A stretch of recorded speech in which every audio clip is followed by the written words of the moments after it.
जय हिंद दोस्तों, ये वीडियो जो डिस्कशन का है वो आपको पूरा देखना है, कंप्लीट देखना है। इस वीडियो में प्रीलिम्स में जो इंपॉर्टेंट क्वेश्चन जो प्रीलिम्स में आ सकते हैं वो सारे डिस्कशन किए जाएंगे टू द पॉइंट, बिना इधर उधर की बात किए हुए सीधे क्वेश्चन आंसर डिस्कशन किए जाएंगे।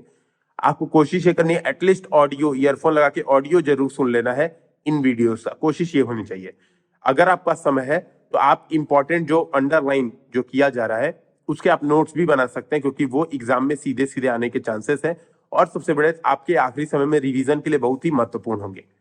अगर आप खास तौर पे यूपीएससी हिंदी की प्रीलिम्स की टेस्ट सीरीज और प्री क्रैश कोर्स या इनमें से कोई एक ज्वाइन किए हैं तब तो ये वीडियोस जरूर देखिए, क्योंकि ये आपके लिए वहां पे कॉम्प्लीमेंट्री का काम करेगा और आपकी तैयारी में बहुत ज्यादा हेल्पफुल होगा। तो ये वीडियोस देखिए और पूरा देखिए, लाइक शेयर सब्सक्राइब करना बिल्कुल मत देखिएगा, वीडियो पूरा देखिएगा अंत तक। हेलो दोस्तों, यूपीएससी हिंदी के ऑनलाइन प्लेटफॉर्म में आप सभी का स्वागत है। हम यहाँ पर यूपीएससी हिंदी द्वारा यूपीएससी पेपर की टेस्ट सीरीज का डिस्कशन करेंगे। ये हमारा 4th पेपर है और इसका 4th पार्ट है। तो चलिए स्टार्ट करते हैं अपना डिस्कशन हमारे सबसे पहले क्वेश्चन से। तो हमारा सबसे पहला क्वेश्चन का पहला स्टेटमेंट बोल रहा है, किसी राज्य के महाधिवक्ता की नियुक्ति भारत के राष्ट्रपति द्वारा संबंधित राज्य के राज्यपाल की सिफारिश पर की जाती है। तो ये जो राज्य के महाधिवक्ता यानी कि advocate general of India, advocate general of state, ठीक है। अटॉर्नी जनरल ऑफ इंडिया जो होते हैं वो सेंटर के लिए होते हैं और ये स्टेट के लिए एडवोकेट जनरल होते हैं। तो इनकी जो अपॉइंटमेंट होती है ये गवर्नर के द्वारा किया जाता है। इसमें बोला जा रहा है प्रेसिडेंट यानी कि राष्ट्रपति के द्वारा, तो ये स्टेटमेंट हमारा पहला गलत हो जाएगा। इनको जो है गवर्नर अपॉइंट करते हैं, जो कि 165 आर्टिकल है, ये रिलेटेड है राज्य के महाधिवक्ता से। और इसी आर्टिकल में जो है मेंशन है कि जो एडवोकेट जनरल है वो office pleasure of the governor में करते हैं, मतलब कि गवर्नर जो है वहां के उनके प्लेजर में करते हैं। वो जब तक चाहे उनका अपॉइंटमेंट करते हैं, उनका रिमूवल भी उन्हीं के हाथ में रहता है। और कोई भी जो हाई कोर्ट के जज के लिए अगर कोई भी पर्सन है क्वालिफाइड है तो उसको एडवोकेट जनरल ऑफ स्टेट बनाया जा सकता है, ठीक है। क्वालिफिकेशन में ये मेंशन किया है, ये आर्टिकल 165 के अंतर्गत आता है ये सारी डिटेल। तो इसका जो पहला स्टेटमेंट है ये रॉन्ग हो जाएगा। और वही नेक्स्ट स्टेटमेंट जो बोल रहा है, नागरिक प्रक्रिया संहिता यानी कि कोड ऑफ सिविल प्रोसीजर में किए गए प्रावधानों के तहत उच्च न्यायालयों को राज्य स्तर पर मूल अपीलीय और सलाहकार क्षेत्राधिकारी प्राप्त हैं। ये स्टेटमेंट देखिए बिल्कुल सही है। जो हमारा हाई कोर्ट है उसके पास मूल अपीलीय और सलाहकार यानी कि original appellate and advisory jurisdiction होती है, लेकिन कहाँ पे? स्टेट लेवल पे, हमको याद रखना है, ठीक है। तो हाई कोर्ट के पास ये होती है जो कोड ऑफ सिविल प्रोसीजर जो है नागरिक प्रक्रिया संहिता के अंतर्गत, ये सारी पावर्स हाई कोर्ट के अंतर्गत आती हैं, ठीक है। तो इसका जो दूसरा स्टेटमेंट है ये सही है बिल्कुल, तो इसका आंसर हमारा हो जाएगा बी, केवल 2। चलिए अपने नेक्स्ट क्वेश्चन पे आते हैं, जो कि भारत के न्यायिक पुनर्विलोकन के संदर्भ में कुछ कथन है, उनको हमें देखना है। Judicial review. तो पहला स्टेटमेंट इसका बोल रहा है, न्यायिक पुनर्विलोकन के प्रावधानों को संयुक्त राज्य अमेरिका के संविधान से अपनाया गया है। देखिए ये स्टेटमेंट तो आपको पता होगा, हमारे इंडिया में जो जुडिशियल रिव्यू है इसको हमने किससे लिया है? यूएसए कॉन्स्टिट्यूशन से लिया गया है। यूएसए में जो ये जुडिशियल रिव्यू काफी स्ट्रॉन्ग है, ठीक है, तो हमने वहीं से बोरो किया है। तो पहला स्टेटमेंट तो इसका बिल्कुल सही है। वहीं दूसरा स्टेटमेंट देखें जो बोल रहा है, भारत के सर्वोच्च न्यायालय की न्यायिक पुनर्विलोकन की शक्ति का दायरा अमेरिकी सर्वोच्च न्यायालय की तुलना में अधिक व्यापक है। देखिए ये स्टेटमेंट हमारा गड़बड़ है। क्यों गड़बड़ है? क्योंकि यूएसए का यदि हम देखें जो जुडिशियल रिव्यू की पावर है वो ज्यादा जो है बड़ी है, उसका दायरा काफी बड़ा है अगर उसको इंडिया से कंपेयर किया जाए, ठीक है। तो जैसे ये ऐसा क्यों है? देखिए आप जानते हैं यूएसए के कॉन्स्टिट्यूशन का एक बहुत ही इंपॉर्टेंट चीज है ड्यू प्रोसेस ऑफ लॉ, ठीक है। ड्यू प्रोसेस ऑफ लॉ क्या होता है? विधि की देय प्रक्रिया, ठीक है। और जब भी ड्यू प्रोसेस लॉ की बात होती है, आप जानते हैं कि सुप्रीम कोर्ट के पास काफी बड़ी पावर आ जाती है कि वो जिस चीज में, अगर उसको किसी चीज में दिक्कत लगती है जो उनके हिसाब से, जो विधि की देय प्रक्रिया के हिसाब से नहीं है, ड्यू प्रोसेस ऑफ लॉ के हिसाब से नहीं है, तो उनका वो जुडिशियल रिव्यू कर सकते हैं। और वहीं इंडिया की बात की जाए तो यहाँ पे प्रोसीजर इस्टेब्लिश्ड बाय लॉ है, ठीक है, यानी कि विधि द्वारा स्थापित प्रक्रिया। तो इंडिया के कॉन्स्टिट्यूशन में और यूएस के कॉन्स्टिट्यूशन में डिफरेंस है, जिसकी वजह से यदि देखा जाए कि जो यूएसए का कॉन्स्टिट्यूशन है उसके पास ज्यादा पावर है। कोई भी ऐसा कानून जो लगता है कि उन्हें कि कुछ अगर उस कानून में दिक्कत है तो उनके पास प्रॉपर ये जो है पावर होती है। बट वहीं इंडिया में देखा जाए तो वो एक तरह से बाध्य है, हमारे चाहे सुप्रीम कोर्ट है चाहे हमारा पार्लियामेंट हो, वो जो प्रोसीजर, जो हमारा कॉन्स्टिट्यूशन है उसी के हिसाब से उनको चलना होगा। ठीक है, तो ये बात हो गई जुडिशियल रिव्यू की। तो दूसरा स्टेटमेंट हमारा रॉन्ग है। और वही तीसरा स्टेटमेंट देखें, जो जो भी विधियां 9वीं अनुसूची में शामिल विधियों सहित संविधान के मूलभूत ढांचे का उल्लंघन करती हैं, वो सभी न्यायिक पुनर्विलोकन के अधीन आती हैं। देखिए, ये स्टेटमेंट इसका बिल्कुल सही है। आप जानते हैं कि जब हमारा जो केशव नंदा भारती केस हुआ था 1973 में, उसके बाद उन्होंने बेसिक स्ट्रक्चर डॉक्ट्रिन ला दी थी। बेसिक स्ट्रक्चर, आप जानते हैं कि कुछ चीजें उन्होंने डिफाइन की हैं, बेसिक स्ट्रक्चर के अंतर्गत आती हैं कि यदि कोई भी कानून ऐसा है जो बेसिक स्ट्रक्चर का उल्लंघन कर रहा है, ठीक है, चाहे वो नवी सूची के अंतर्गत आता हो। नवी सूची जो है बनाई गई थी, ये इसलिए बनाई गई थी ताकि कुछ लॉज इसके अंदर नवी सूची के अंतर्गत डाल दिए गए थे, ताकि उनपे सुप्रीम कोर्ट जो है कभी भी जुडिशियल रिव्यू ना कर सके, और उनको इवन अगर वो कुछ वायलेशन करते हैं कॉन्स्टिट्यूशन का, तो उसको सुप्रीम कोर्ट के एम्बिट से बाहर रखा जा सके। तो ये मेन पर्पस था नवी अनुसूची का। लेकिन आप जानते हैं, जब बेसिक स्ट्रक्चर डॉक्ट्रिन आई, जो हमारे सुप्रीम कोर्ट का मास्टर स्ट्रोक कहा जाता है, तो उन्होंने ये जो नवीन सूची के अंतर्गत भी चीजें थी, उनको यदि वो वायलेट कर रही हैं हमारे कॉन्स्टिट्यूशन के बेसिक स्ट्रक्चर को, तो इसका जुडिशियल रिव्यू किया जा सकता है। ठीक है, तो तीसरा स्टेटमेंट हमारा बिल्कुल सही है और इसका आंसर हो जाएगा B1 और 3। चलिए अपने नेक्स्ट क्वेश्चन पे आते हैं, जो कि ग्राम न्यायालय अधिनियम के संदर्भ में निम्नलिखित कथनों पर विचार करने को बोल रहा है। ग्राम न्यायालय एक्ट आप जानते हैं जो 2008 में आया था, इससे रिलेटेड कुछ स्टेटमेंट है। पहला स्टेटमेंट बोल रहा है, यह अधिनियम के अनुसार ग्राम न्यायालय केवल सिविल मामलों की सुनवाई कर सकता है, आपराधिक मामलों की नहीं। देखिए, ये स्टेटमेंट तो पहले ही गलत हो गया। ग्राम न्यायालय के पास दोनों का रहता है, सिविल जो है केसेस उनको भी सुनवाई कर सकता है, इवन क्रिमिनल केसेस का भी इसके पास सुनवाई करने का अधिकार है।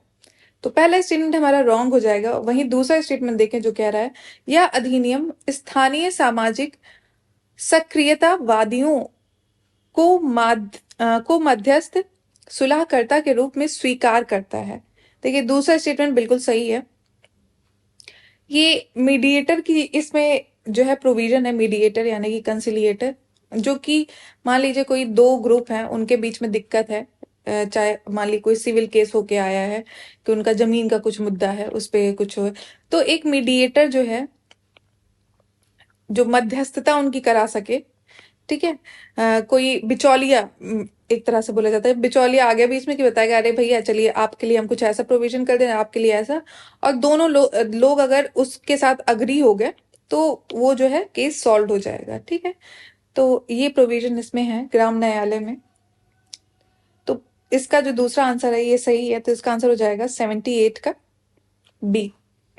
तो चलिए अपने नेक्स्ट क्वेश्चन पे आते हैं, जो कि बात कर रहा है कि यदि पंचायत भंग होती है तो किस अवधि के अंदर निर्वाचन होगा।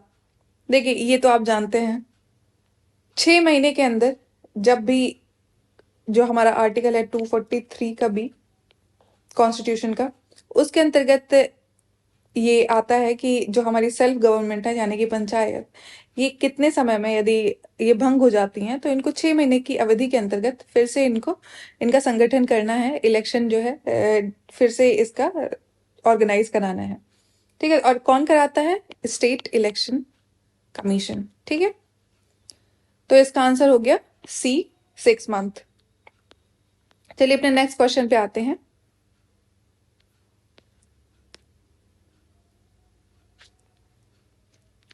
हमारा नेक्स्ट क्वेश्चन है, जिला न्यायाधीश के पास केवल दीवानी मामलों में मूल और अपीलीय क्षेत्राधिकार होता है। दूसरा, न्यायिक मजिस्ट्रेट उन अपराधी मामलों की सुनवाई करता है जो 7 वर्ष की अवधि तक के कारावास तक दंडनीय होते हैं। तो इसमें कौन सा स्टेटमेंट सही है? देखिए, जो ये पहला स्टेटमेंट बोल रहा है, देखिए इसके दोनों स्टेटमेंट रॉन्ग है। ये आपने अगर ये वाला चैप्टर सुप्रीम कोर्ट वाला, हाई कोर्ट वाला चैप्टर पढ़ा है तो सिंपल से पहले ही पेज पे आपको जो दिया है एक स्ट्रक्चर बनाया हुआ है, तो उसको आप देख लेंगे तो आपको ये समझ में आ जाएगा। तो जो पहला ये बोल रहा है कि डिस्ट्रिक्ट जो जज है, जिला न्यायाधीश के पास केवल दीवानी मामलों में मूल और अपीलीय अधिकार होता है, ऐसा नहीं है। उनके पास मूल और ये जो डिस्ट्रिक्ट जज होते हैं वो हाईएस्ट जुडिशियल ऑफिसर होता है डिस्ट्रिक्ट का, और उनके पास ओरिजिनल और अपीलीय, ठीक है, मूल और अपीलीय दोनों दोनों के सिविल और इवन क्रिमिनल केसेस भी होते हैं, क्रिमिनल केस भी यदि हैं तो उन दोनों का अधिकार होता है किसके पास? हमारे डिस्ट्रिक्ट जज के पास। ठीक है, तो इस पहला स्टेटमेंट हमारा रॉन्ग हो जाएगा जो कि बोल रहा है केवल दीवानी मूल और अपीलीय अधिकार में होता है, तो ये रॉन्ग हो जाएगा सिविल मैटर में। तो सिविल मैटर में नहीं, क्रिमिनल मैटर में भी होता है। ठीक है, और वही दूसरा स्टेटमेंट इसका बोल रहा है, न्यायिक मजिस्ट्रेट यानी कि न्यायिक मजिस्ट्रेट, जुडिशियल मजिस्ट्रेट हियर केवल क्रिमिनल केस में जो पनिशमेंट है और जिसका केवल 7 साल तक की जिसमें जेल हो सकती है उतने को, ऐसा नहीं है, बल्कि इनके पास इससे भी ज्यादा है। मान लीजिए लाइफ इम्प्रिजनमेंट है, ठीक है, तो वो सब भी ये की जा सकती है, ये अधिकार होता है। ठीक है, तो इसका जो दूसरा स्टेटमेंट है ये रॉन्ग हो जाएगा। और वही, चलिए अपने नेक्स्ट क्वेश्चन पे आते हैं जो CISS से रिलेटेड है। देखिए CISS क्या है? चिल्ड्रन इन स्ट्रीट सिचुएशन, ये एक एप्लीकेशन है। ठीक है, तो ये एप्लीकेशन किसके द्वारा बनाई गई है? पहले इससे रिलेटेड मैं आपको इन्फॉर्मेशन दे देती हूँ। NCPCR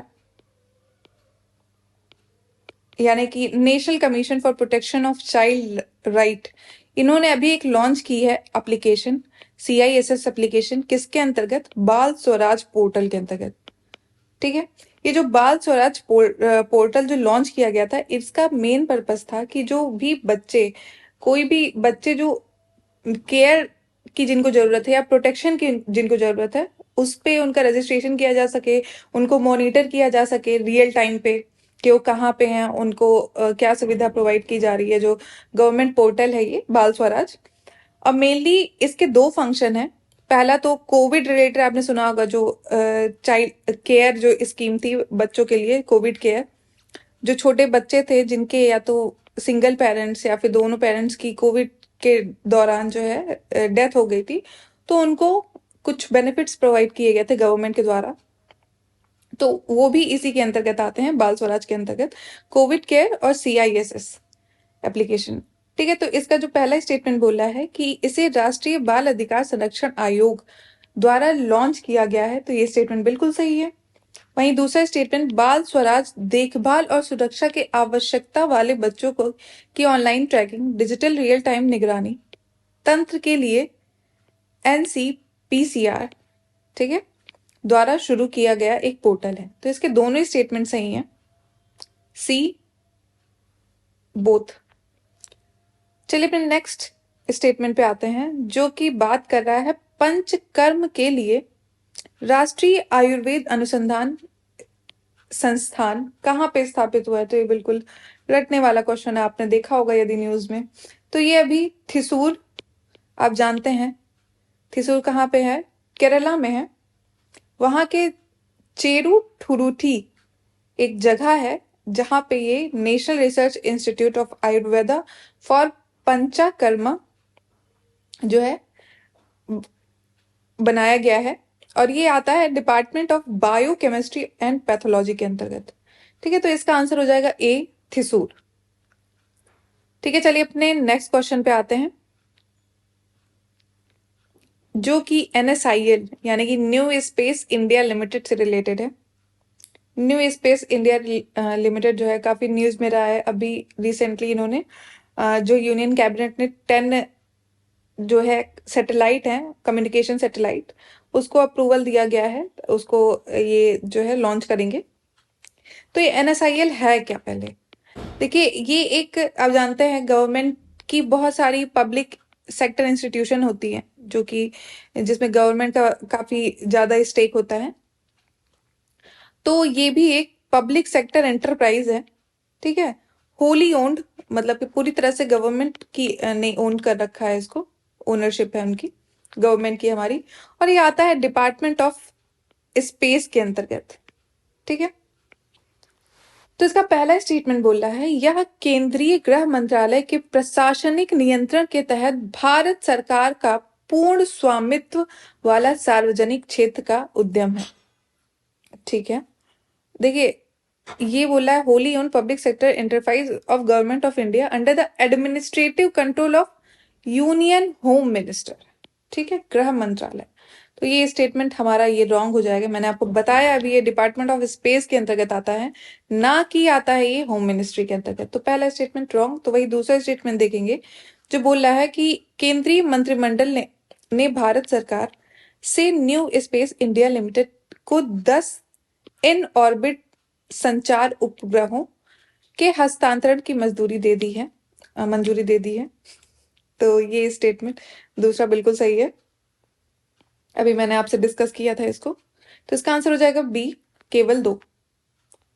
चलिए अपने नेक्स्ट क्वेश्चन पे आते हैं, जो कि प्रौद्योगिकी विकास कोष यानी कि टेक्नोलॉजी डेवलपमेंट फंड स्कीम से रिलेटेड है। तो पहला स्टेटमेंट बोल रहा है, केंद्रीय रक्षा मंत्रालय ने रक्षा मंत्रालय की प्रौद्योगिकी विकास निधि योजना के तहत वित्त पोषण को 10 करोड़ रुपए से बढ़ाकर 50 करोड़ रुपए प्रति परियोजना करने की मंजूरी दी है। बिल्कुल सही है। और दूसरा, जो TDF योजना CSIR के द्वारा क्रियान्वित की जाती है। देखिए ये सेकेंड स्टेटमेंट रॉन्ग है। TDF यानी कि टेक्नोलॉजी डेवलपमेंट फंड, ये स्कीम मिनिस्ट्री ऑफ डिफेंस के अंतर्गत आती है। जो पहला इसका बोल रहा है कि अभी रिसेंटली जो हमारे राजनाथ सिंह रक्षा मंत्री हैं, उन्होंने अभी अप्रूव किया है, इसकी फंडिंग इंक्रीज कर दी गई है, जो कि 10 करोड़ से 50 करोड़ कर दी गई है पर प्रोजेक्ट। और इसका मेन पर्पस है कि ये जो स्कीम है, जैसे कि MSME हो गए, स्टार्टअप हो गए, ये सब डिफेंस के सेक्टर में जो है आत्मनिर्भर भारत यानी कि जो इंडिया में ही कंपोनेंट प्रोडक्ट जो है टेक्नोलॉजी को डेवलप करें, तो उसके लिए इसको फंडिंग दी जाती है इस स्कीम के थ्रू, और इसको इम्प्लीमेंट किया जाता है, रन किया जाता है DRDO के द्वारा। ठीक है, तो इसका जो आंसर है ए हो जाएगा 1 ओनली। दूसरा रॉन्ग है क्योंकि ये CSIR नहीं बल्कि DRDO है। तो चलिए नेक्स्ट क्वेश्चन पे आते हैं, जो कि निम्नलिखित में से किस प्रांत के हाल ही में पगड़ी दिवस अधिनियम पारित किया गया है? पगड़ी दिवस, अब जान रहे टर्बन डे एक्ट। तो turban day act, turban mainly जो है ये पंजाबी लोग जो हैं, सिख लोगों का ये एक सिंबल होता है रिप्रेजेंट करने का अपने रिलीजन को। तो टर्बन आप जानते ही होंगे, ज्यादातर जो हमारे पंजाब और हरियाणा के लोग हैं वो कनाडा उनका फेवरेट जगह रहती है। तो आप यदि इसमें तुक्का भी लगाते, थोड़ा बहुत अपना जो है IQ लगाएंगे, तो आपको इसका आंसर समझ में आ जाएगा। तो ये कनाडा से ही कुछ रिलेटेड होगा। तो इसका आंसर कहाँ है? कनाडा के मनीटोबा। ठीक है, टर्बन डे कहाँ पे पारित किया गया है? मनीटोबा, कनाडा। तो चलिए अपने नेक्स्ट क्वेश्चन पे आते हैं, 86th, भारत और यूएई यानी कि संयुक्त अरब अमीरात के संबंधों में के संदर्भ में निम्नलिखित कुछ स्टेटमेंट है हमें जिनको देखना है। पहला स्टेटमेंट बोल रहा है केंद्रीय मंत्रिमंडल ने उद्योग और विकसित प्रौद्योगिकियों के क्षेत्र में सहयोग पर भारत और संयुक्त अरब अमीरात के बीच एक द्विपक्षीय समझौता ज्ञापन पर हस्ताक्षर करने के प्रस्ताव को मंजूरी दी है। बिल्कुल सही है। अभी ये जो यूएई और इंडिया के बीच में मेमोरेंडम ऑफ अंडरस्टैंडिंग जो है साइन की गई है, दोनों के बीच में कोऑपरेशन करना है, किसमें? एडवांस टेक्नोलॉजी में और इंडस्ट्रियल फील्ड में। ठीक है, इसमें बहुत सारे एरियाज हैं जैसे कि health, biological science, space system, AI, ठीक है, इंडस्ट्री 4 इनेबलिंग टेक्नोलॉजी। तो बहुत सारी जो है ये चीज़ों में, ये रिन्यूएबल एनर्जी, इन सब चीज़ों में memorandum of understanding MOU sign किया गया है दोनों कंट्रीज के बीच में। तो पहला स्टेटमेंट तो इसका सही है। फिर वही दूसरा स्टेटमेंट बोल रहा है समझौता ज्ञापन का उद्देश्य निवेश, प्रौद्योगिकी हस्तांतरण और औद्योगिक की प्रमुख प्रौद्योगिकियों को लगातार दोनों देश के उद्योगों को मजबूत और विकसित करना है। ये भी स्टेटमेंट बिल्कुल सही है। इसका आंसर हो जाएगा 1 और 2 यानी कि बोथ सी। चलिए अपने नेक्स्ट क्वेश्चन पे आते हैं जो वेब 5 के संदर्भ में है। वेब 5 क्या है? तो पहला स्टेटमेंट इसका बोल रहा है इसे HCL की बिजनेस यूनिट द्वारा विकसित किया जा रहा है। दूसरा, यह उपयोगकर्ताओं को इंटरनेट पर अपनी पहचान रखने और अपने डेटा को नियंत्रित करने की अनुमति देगा। ठीक है, तो इसका स्टेटमेंट जो दूसरा है ये बिल्कुल सही है। पहला स्टेटमेंट इसका रॉन्ग है क्योंकि इसको डेवलप किया गया है वेब 5 को फॉर्मर ट्विटर के जो CEO थे उनके द्वारा। द ब्लॉक हेड जो बिटकॉइन बिजनेस यूनिट के जो फॉर्मर ट्विटर के CEO हैं, बिटकॉइन बिजनेस यूनिट के द ब्लॉक हेड, उनके द्वारा इसको डेवलप किया जा रहा है। ये बात हो रही है वेब 5 की। ठीक है, तो इसका मेन पर्पस यही है कि लोग जो है अपनी आइडेंटिटी को सिक्योर कर सकते हैं और डेटा को खुद कंट्रोल कर सकते हैं। ठीक है, तो बिटकॉइन से रिलेटेड आप जान रहे हैं, बिटकॉइन इसी चीज पे बेस्ड है कि कोई भी जो डेटा होगा वो डिसेंट्रलाइज्ड होगा। ऐसा नहीं होगा कि डेटा हमारा फेसबुक जो है उसी के पास सिर्फ फेसबुक से रिलेटेड जितने भी लोग हैं उनका डेटा है, कोई और उसको नहीं सेव कर सकता। तो ये होगा डिसेंट्रलाइज। हर एक जो मेंबर जो काम कर रहा होगा उसमें वो भी उस डेटा को अपने पास रख सकता है। तो ये हुई ब्लॉकचेन टेक्नोलॉजी। तो उसी पे ये बेस्ड है वेब 5। ठीक है, ब्लॉकचेन से आपको याद रखना है। तो इसका आंसर हो जाएगा 2, केवल 2। चलिए अपने नेक्स्ट क्वेश्चन पे आते हैं जो कि निम्नलिखित में से किस देश ने मारिजुआना, क्या इसको बोलते हैं, मारिजुआना नहीं है, मारियाना कहते हैं शायद, इसकी जो खेती है खाद्य और पेय पदार्थों में इसकी खपत को वैध बनाया है। देखिए, इंडिया तो कतई नहीं हो सकता, ये तो आप जान ही रहे। इंडिया में होता तो अभी तक आपको पता चल गया होता। तो ये एशिया का पहला देश है थाईलैंड जिसने इसको लीगल कर दिया है।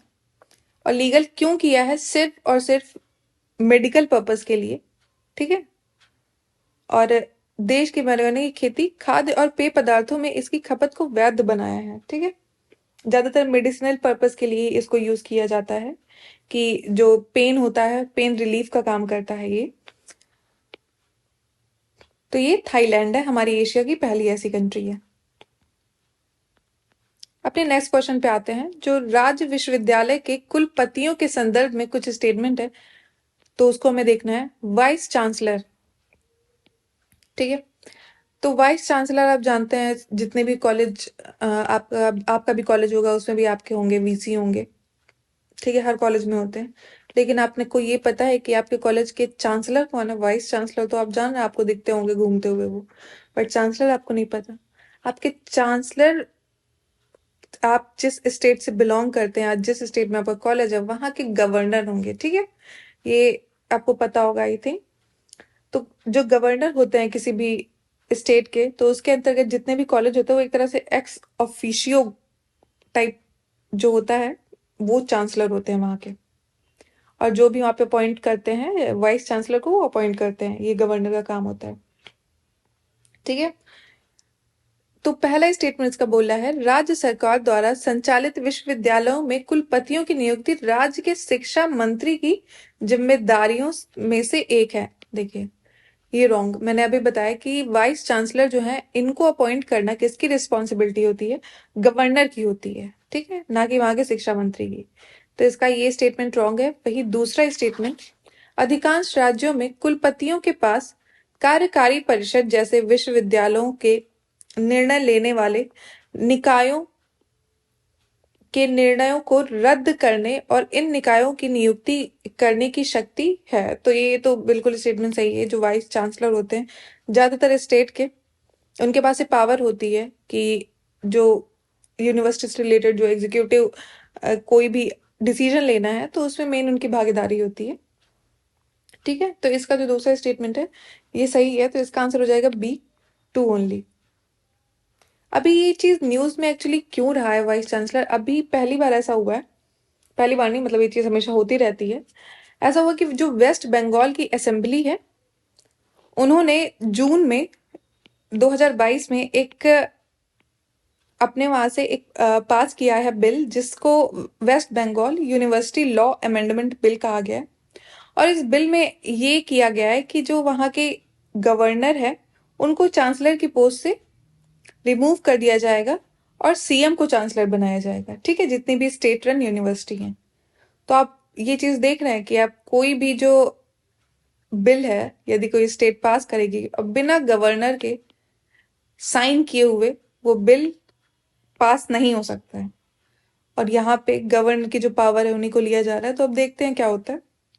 ठीक है, तो इसका जो दूसरा स्टेटमेंट है, इसका आंसर 2 है। तो चलिए अपने नेक्स्ट क्वेश्चन पे आते हैं, जो नेट ग्रिड से रिलेटेड है। नेट ग्रिड, नेट ग्रिड आपने सुना होगा, ये 2009 में आया था, इस्टेब्लिश किया गया था। क्यों इस्टेब्लिश किया गया था? आपने सुना होगा 26/11 जो अटैक हुआ था, ठीक है, मुंबई पे। तो उसके बाद से ऐसा लगा कि जरूरत है एक ऐसी बॉडी की जो कि जितनी भी इंफॉर्मेशन है, ठीक है, जो भी इंफॉर्मेशन रिलेटेड जो एजेंसी है, चाहे वो आईबी हो गई, चाहे वो रॉ हो गई, इनके बीच में कोऑर्डिनेशन रहे।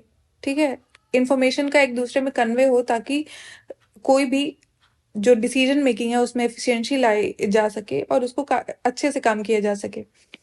ठीक है, जितना अच्छा कोऑर्डिनेशन रहेगा, अलग अलग एजेंसीज में अलग अलग इंफॉर्मेशन शेयर की जाएंगी, तो कोई भी चीज ज्यादा एफिशिएंटली हम लोग उसको इम्प्लीमेंट कर सकते हैं। तब ये आई थी नेट ग्रिड जो है, नेशनल इंटेलिजेंस ग्रिड, 2009 में इस्टेब्लिश की गई थी। ठीक है, तो पहला स्टेटमेंट इसका जो बोल रहा है, नेट ग्रिड एक ऑनलाइन डेटाबेस है जो दूर संचार, कर रिकॉर्ड, बैंक, आप्रवास आदि के क्षेत्र में 20 से अधिक संगठनों में सूचना के बिखरे हुए टुकड़ों को एकत्रित करने के लिए, ताकि खुफिया जानकारी के सृजन को सक्षम बनाया जा सके। बिल्कुल सही है, इसका यही काम है। फिर सेकंड, यह परियोजना 2009 में 26/11 के मुंबई आतंकी हमलों के बाद शुरू की गई थी। ये भी बिल्कुल सही है। ठीक है, तो इसके दोनों आंसर सही हो जाएंगे, इस बोथ 1 और 2। चलिए अपने नेक्स्ट क्वेश्चन पे आते हैं, जो कि अंतरराष्ट्रीय परिषद के संदर्भ में निम्नलिखित कथनों पर विचार करना है। अंतरराष्ट्रीय परिषद यानी कि अंतरराज्यीय, सॉरी, इंटर स्टेट काउंसिल से रिलेटेड। देखिए, इंटर स्टेट काउंसिल आपने बहुत सुना होगा, बहुत इंपॉर्टेंट बॉडी है। अभी रिसेंटली न्यूज में रही थी, इसकी मीटिंग हुई थी बहुत समय बाद। तो ये इंटर स्टेट काउंसिल जो है, ये आती है आर्टिकल 263 के अंतर्गत। ठीक है, तो इंटर स्टेट काउंसिल में क्या है कि जितने भी जो स्टेट्स हैं सबके सीएम, ठीक है, और यूनियन टेरिटरी जो है उनके भी जो जो दिल्ली और इसके हो गए उसके सीएम हैं, बाकी लेफ्टिनेंट जनरल, ये सब, और जो हमारे प्राइम मिनिस्टर हैं, वो सब लोग इसमें भाग लेते हैं। और एक तरह से कोऑपरेटिव फेडरलिज्म इसमें दिखाया जाता है कि स्टेट्स के बीच में किस तरह से कोई अगर इशू है उस पर बात की जाती है, उसको डिस्कस किया जाता है, उसको रिजॉल्व किया जाता है। तो इंटर स्टेट काउंसिल का ये काम है। ठीक है, तो इसका जो पहला स्टेटमेंट बोल रहा है, अंतर राज्य परिषद की स्थापना संविधान के अनुच्छेद 163 के तहत की गई है, जिसमें कहा गया है कि राष्ट्रपति इस तरह के निकायों का गठन कर सकते हैं यदि इसकी आवश्यकता महसूस हो। तो ये जो पहला स्टेटमेंट है, आपको यहीं पे समझ में आ गया होगा कि गड़बड़ है। ये 263 आर्टिकल है, ना कि 163। तो पहला स्टेटमेंट हमारा रॉन्ग है। और इसको कब कॉन्स्टिट्यूट किया गया था? 1990 में इसको जो है बनाया गया था, यही आर्टिकल 263 के अंतर्गत। ठीक है, इस वक्त जो जनता दल पार्टी थी, उन्होंने इसको इस्टेब्लिश किया था और इसको रिकमेंड किया गया था सरकारी कमीशन के द्वारा। सरकारी कमीशन जो है, आप जानते हैं, इन स्टेट्स और सेंटर के बीच में कोऑपरेशन के लिए ये जो है बनाई गई थी कमेटी। तो सरकारी कमीशन की रिकमेंडेशन थी कि ऐसा कोई बॉडी इस्टेब्लिश किया जाए और इस काउंसिल को कम से कम साल में 3 बार मीटिंग करनी चाहिए और एक दूसरे की प्रॉब्लम को एड्रेस करना चाहिए। ठीक है, तो पहला तो ये स्टेटमेंट हमारा रॉन्ग है। भाई दूसरा स्टेटमेंट बोल रहा है 1990 में अपने गठन के बाद निकाय हर साल कम से कम 3 बार बैठक कर रहा है। तो ये स्टेटमेंट रॉन्ग है। अभी रिसेंटली जो तमिलनाडु के सीएम है एमके स्टालिन ने, उन्होंने लिखा था, प्राइम मिनिस्टर नरेंद्र मोदी को रिक्वेस्ट की थी कि प्लीज ये जो बॉडी है इसकी हर साल कम से कम 3 मीटिंग की जाए, जो कि बहुत टाइम से अभी तक नहीं की गई थी। तो ये इनकी रिक्वेस्ट थी, तो इस वजह से ये चीज न्यूज में आई थी। तो इसका जो दूसरा स्टेटमेंट है ये भी रॉन्ग है। इसका आंसर हो जाएगा डी, ना तो 1 ना ही 2। चलिए अपने नेक्स्ट क्वेश्चन पे आते हैं, जो भारतीय दंड संहिता यानी कि आईपीसी की धारा 295 से संबंधित है। तो 295 का ए जो है ये किससे रिलेटेड है? ये आप जानते होंगे, ये धर्म का अपमान यानी कि इंसल्ट टू रिलीजन से रिलेटेड है। हमारे कॉन्स्टिट्यूशन में कुछ ऐसा प्रॉपर, देखिए अभी ये जो है न्यूज में क्यों आई है ये आईपीसी, अभी रिसेंटली आपने सुना होगा कि एक नुपुर शर्मा केस था जिसमें उन्होंने कुछ ऐसा स्टेटमेंट दे दिया था कि जो रिलीजन के प्रति कुछ था।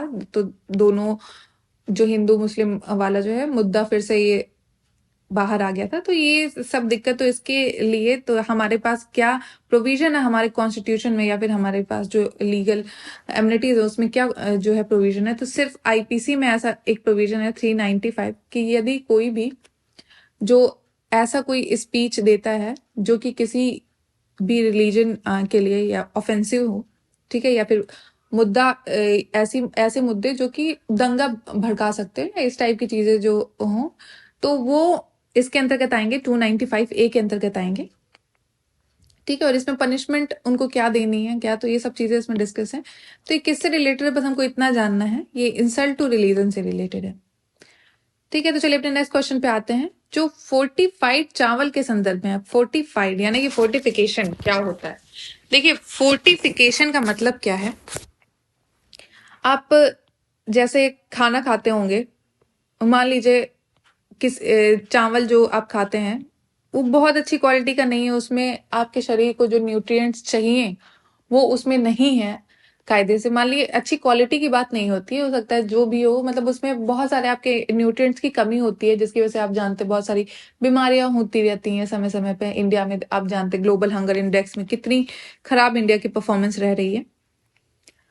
तो ये सब जो है इसको दूर करने के लिए एक बहुत ही इनोवेटिव तरीका है जिसे फोर्टिफिकेशन कहते हैं।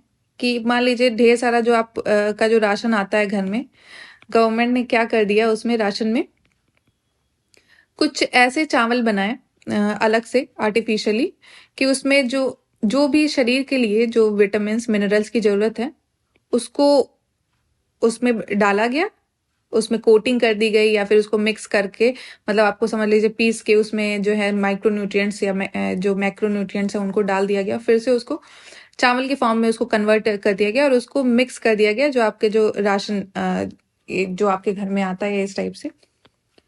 ठीक है, तो इसे कहते हैं फोर्टिफिकेशन। ठीक है, ये मेनली राइस में किया जाता है। तो इंडिया ने इसको जो है काफी समय से अपना लिया है और अभी रिसेंटली 2021 अक्टूबर में जो हमारे प्रधानमंत्री नरेंद्र मोदी जी हैं, इन्होंने एक स्कीम के थ्रू, ICDS के थ्रू, और जो हमारी PM पोषण स्कीम है, तो इसको लॉन्च किया है ताकि ये जो फोर्टिफाइड राइस है, इसको जो भी इसके बेनिफिशियरी हैं ICDS स्कीम के और पोषण स्कीम के, उनको प्रोवाइड किया जा सके। ठीक है, मेनली ये जो स्कीम के जो बेनिफिशियरी हैं वो थोड़ा डिप्राइव्ड कम्युनिटी से बिलोंग करते हैं। तो आप जानते हैं ऐसी कम्युनिटीज में जो माल न्यूट्रिशन, जो पुअर फैमिली से बिलोंग करते हैं, ये सब दिक्कतें रहती हैं। तो मेन इस स्कीम का पर्पज है कि फोर्टिफाइड राइस को प्रोवाइड कराना ताकि उनके अंदर जो भी कमी है पोषण से रिलेटेड तो वो कंप्लीट हो सके। तो इसका जो पहला स्टेटमेंट बोला है, इसकी शुरुआत 2010 में हुई थी, तो ये तो रॉन्ग है। फिर वही इसका जो सेकंड स्टेटमेंट है, बोला है इसका उद्देश्य एकीकृत बाल विकास सेवाएं यानी कि ICDS और प्रधानमंत्री पोषण शक्ति निर्माण या PM पोषण योजना के लाभार्थियों को फोर्टिफाइड चावल की आपूर्ति कराना है। तो दूसरा स्टेटमेंट इसका बिल्कुल सही है, इसका आंसर हो जाएगा 2। तो चलिए अपने नेक्स्ट क्वेश्चन पे आते हैं, जो कि किसी संगठन में startup India 2022 expo and conclave का आयोजन किया गया है, तो उससे रिलेटेड स्टेटमेंट है। तो पहला स्टेटमेंट इसका बोल रहा है, स्टेटमेंट नहीं, मतलब ये पूछ रहा है कि जो संगठन अभी जो ऑर्गेनाइज किया गया है स्टार्टअप इंडिया 2022, ये किसके द्वारा किया गया है। तो इसका आप जानते होंगे, ये बिल्कुल रट्टाफिकेशन टाइप क्वेश्चन है। ये अभी PhD चैम्बर ऑफ कॉमर्स ने इसको ऑर्गेनाइज किया गया है। ठीक है, तो चलिए अपने नेक्स्ट क्वेश्चन पे आते हैं, जो कि ऑपरेशन फ्रेंडशिप बॉर्डर से रिलेटेड है। हाल ही में खबरों में रहा है, तो ये किस ऑर्गेनाइजेशन से रिलेटेड है। तो ये ऑपरेशन फ्रेंडशिप बॉर्डर है, ये अभी रिसेंटली SCO की यानी कि शंघाई कोऑपरेशन ऑर्गेनाइजेशन की मीटिंग हुई थी, तो उसमें इसको ऑर्गेनाइज किया गया था। इसकी जो 8वीं मीटिंग थी। ठीक है, ऑपरेशन फ्रेंडशिप बॉर्डर, तो ये किससे रिलेटेड है, SCO यानी कि ऑप्शन सी। नेक्स्ट क्वेश्चन, हाल ही में खबरों में रहा माइग्रेशन इन इंडिया 2020 एंड 21 किसके द्वारा जारी किया गया है।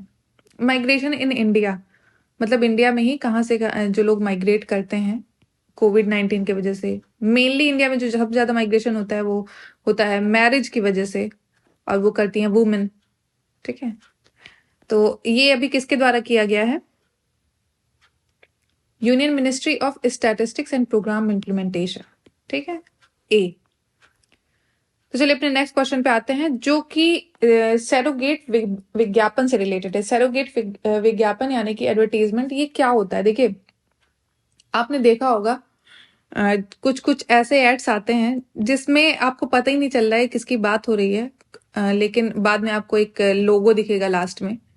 ठीक है, किसी भी कोई भी एड है, जैसे कि आपने सुना होगा बैक पाइपर वाला देखा होगा, या फिर ये भी जो अल्कोहल होते हैं या फिर ऐसी चीजें जो टोबैको प्रोडक्ट हैं, इंडिया में इसका प्रोहिबिशन है।